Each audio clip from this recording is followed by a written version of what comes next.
My name is Margaret Jensen, and I am 82 years old. I've lived a long life, full of joys and regrets, triumphs and quiet failures, but nothing in my 8 decades of living prepared me for the pain of being betrayed by the person I loved, the most my only child, my son Daniel.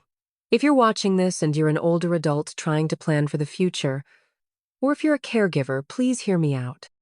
Because I made a mistake I'll never stop paying for, and I don't want you to make the same one. I was born in 1943 in a small town in Ohio, the kind where everyone knew each other's names and the milkman still delivered to your door.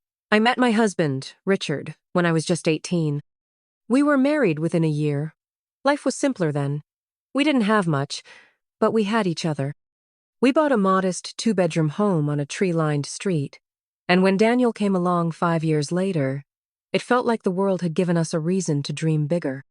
Daniel was a quiet boy, thoughtful, observant. He had his father's deep-set eyes and my stubborn jaw. I remember how he used to line up his toy cars in perfect rows, always color-coded, always symmetrical. He liked order, rules.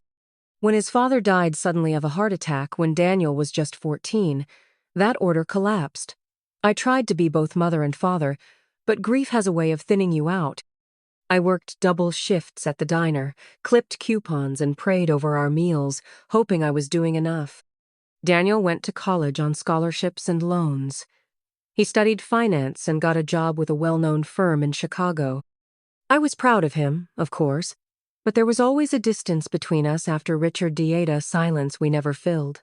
He called on holidays, visited once or twice a year. I told myself it was just how life worked when kids grew up. It wasn't until my mid-70s that I started to feel the weight of aging. Little things at first. A missed step. Forgetting the kettle on. Then, one winter morning, I slipped on black ice in my driveway. I shattered my hip and spent 3 weeks in the hospital. That's when Daniel came. He flew in, stayed at my house, and took charge of everything. I was so grateful to see him. I mistook efficiency for care. He brought me paperwork, saying it was all standard. Power of attorney, he explained, would make it easier for him to manage my medical bills, my mortgage, anything that came up while I was recovering. I hesitated, but he said, "Mom, I just want to help. You raised me. Let me take care of things now." Those words still echo in my head. I signed. For a while, it seemed to go smoothly. Daniel set up auto pay for my bills. He hired a housekeeper. He called more often, though never just to talk always about logistics, updates, budgets. I felt safe, like maybe I had done something right. Then, gradually, things began to shift. Subtle things. The housekeeper stopped showing up. My cable was cut off. My pharmacy said my insurance had lapsed. I called Daniel. He said not to worry. He'd handle it. One morning, I went to collect the mail and found a thick envelope with the logo of a real estate firm I didn't recognize. Inside was a letter notifying me of the sale of my property. My property.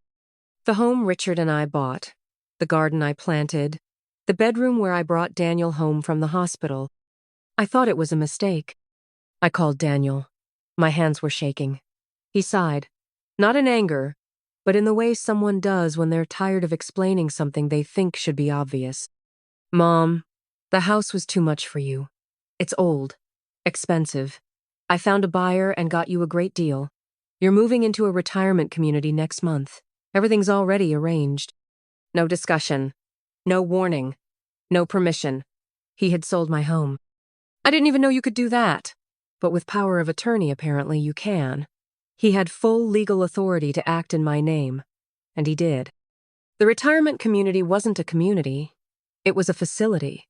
A converted nursing home with beige walls, bland food, and a roommate named Edna who watched game shows at full volume. My room was barely large enough for my dresser and a twin bed. I had no garden, no neighbors who knew my name. Just hallways filled with other discarded people whose children had also made decisions for their own good. I tried to get legal help. A kind social worker at the center referred me to a pro bono elder law attorney. She was compassionate, but firm. The documents I signed were airtight. Unless I could prove fraud or mental incompetence at the time of signing, there was little that could be done. Daniel didn't return my calls for months. Eventually, I received a birthday card with a 50 gift card and a note. "Hope you're settling in okay." That was the last I heard from him. I spent weeks crying at first, then months numb. Then, eventually, I started writing again, something I hadn't done since my 30s. I wrote letters to Richard, to Daniel, to myself. I wrote this story. I share it not to gain sympathy, but to give warning. Power of attorney is not a minor thing. It is legal control over your life. Don't sign anything without a lawyer present. Don't let love blind you to the risks. Just because someone is family doesn't mean they will protect you. If you are a caregiver, remember that dignity matters more than convenience. We are not burdens. We are not assets to be liquidated. We are people who remember every lullaby we sang to you, every fever we sat beside, every meal we went without so you wouldn't have to. I am Margaret Jensen. I am 82 years old, and I was betrayed by the one person I never thought would hurt me. Let my story be your warning.